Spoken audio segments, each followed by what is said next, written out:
Hi everyone, this is Nikita. In this video, we are going to be talking about the new changes that have been brought in the GST law when it comes to compliance, that is filing your GSTR 1 and GSTR 3B.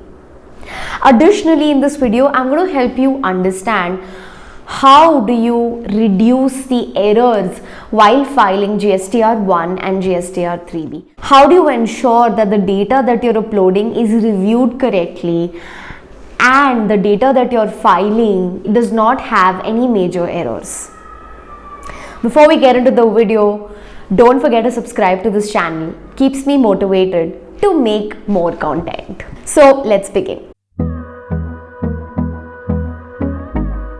One of the aspects that needs to be ensured while filing your GSTR 1 and 3B now is that your sales as per GSTR 1 and your sales as per GSTR 3B have to match with each other. What happens if they don't match? If they don't match, as per the new provisions, the officer has the power to even go to an extent of suspending your registration. So, how do you ensure that there are no errors and your revenue as per GSTR 1 and GSTR 3B match? Let's take a step back. In this video, I'm going to give you guys a checklist. This checklist consists of all important points that need to be reviewed before uploading your GSTR 1. Now, as all of you know, for GSTR 1, the monthly due date is 11th of the next month. So, the GSTR 1 will be filed before the GSTR 3B. So, whatever data of revenue that you're putting in GSTR 1 has to go in correctly. In case of quarterly filers, the new QRMP scheme has been introduced. I've made a video about it and I'll put a link to the video. You can go ahead and watch if you still don't know what the QRMP scheme is. Now, under the QRMP scheme, the quarterly filers have been given an option of IFF, that is Invoice Furnishing Facility, where they can keep uploading their invoices on a monthly basis up to 13th of the next month. So, what happens while you're doing both of these activities? The main thing that you need to ensure is that your revenue that you're uploading is going in correctly. How do you ensure that? This checklist is going to give you pointers like to check the taxable value has been considered net of discounts and transport charge has been added effectively, whether or not IGST, CGST, SGST has been charged correctly, checking the rate of tax, checking the serial number of invoices, checking if anything has been missed out. So this checklist is going to help you and your juniors, if any, to ensure that whatever data is being uploaded, it's being uploaded after thorough verification. And now, because the new provisions require you to ensure that the revenue as per GSTR 1 and GSTR 3B are the same, it becomes all the more important for you to follow a checklist to see if nothing is being missed out. The second thing that needs to be ensured, obviously, is input tax credit reconciliation.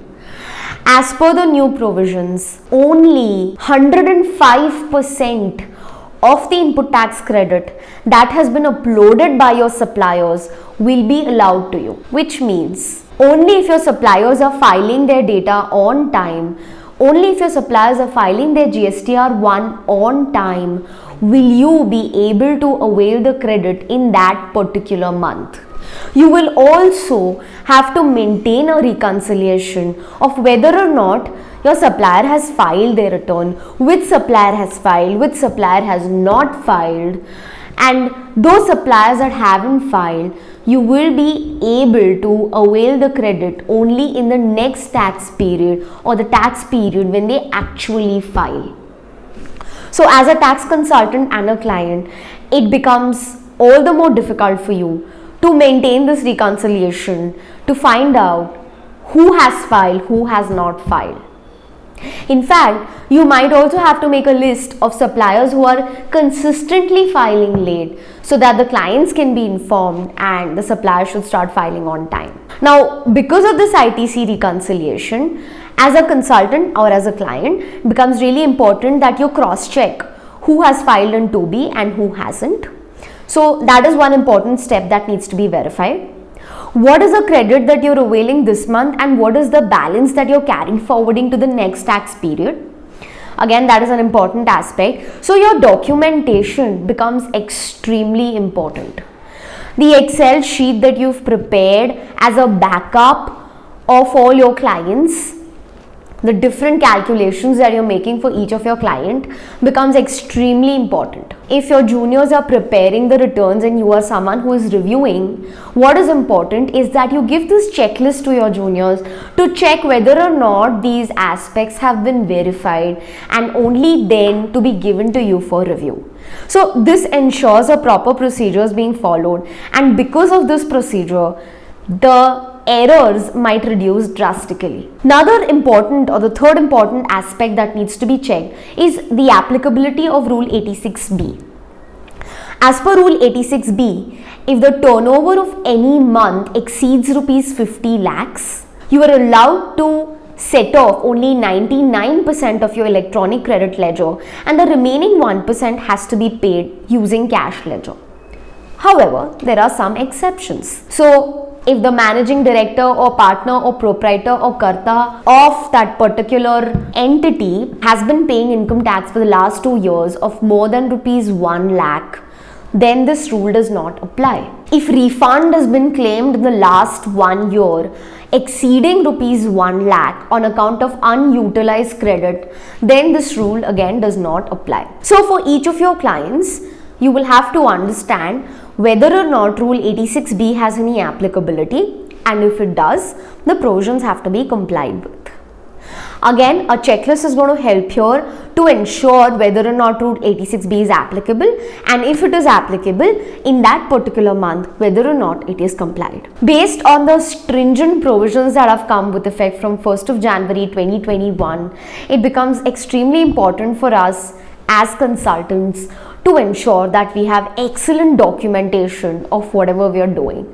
So you have to basically move from a checklist to a document that maintains all your data for your monthly tax filings. Of course, I'm sure you already maintain a document for your monthly tax filings, but that document has to be foolproof now. It has to have all those checkpoints where you are bound to make an error or where you generally make a mistake. These checkpoints are all given in the checklist. So based on this checklist, you prepare a document that is foolproof, and then this document is to be extrapolated for your annual return as well. If you follow this procedure well, we can ensure that the mistakes go down. There are as least mistakes as possible, because considering the new provisions, I don't think we're allowed to make mistakes. I mean, I know that sounds impossible, but that's how it is, at least for now. Of course, these provisions go against the principle of natural justice, and there may be a few litigations that might come up relating to it, but when they come, we'll deal with them. For now, we need to ensure correct filing of returns, and to ensure, I may have to use this word, accuracy. Of course, that's extremely difficult to attain, or impossible for that matter, but to ensure that we reduce the errors, you need to ensure that this checklist is followed. In fact, I would want help from all you guys to improve the checklist. So you'll find a link to the checklist in the description box down below. Go ahead, download it, tell me what you think and what improvements can be made in the checklist. And based on that, let's come up with great documentation so that if not anyone else, at least we know what figures have been filed and where are they flowing from. If you have any questions related to the updates that have come in the GST law with effect from 1st Jan 2021, or you have any questions in general, please ask me in the comment section down below and I'll be happy to answer those questions. My name is Nikita and I'll see you guys in the next one.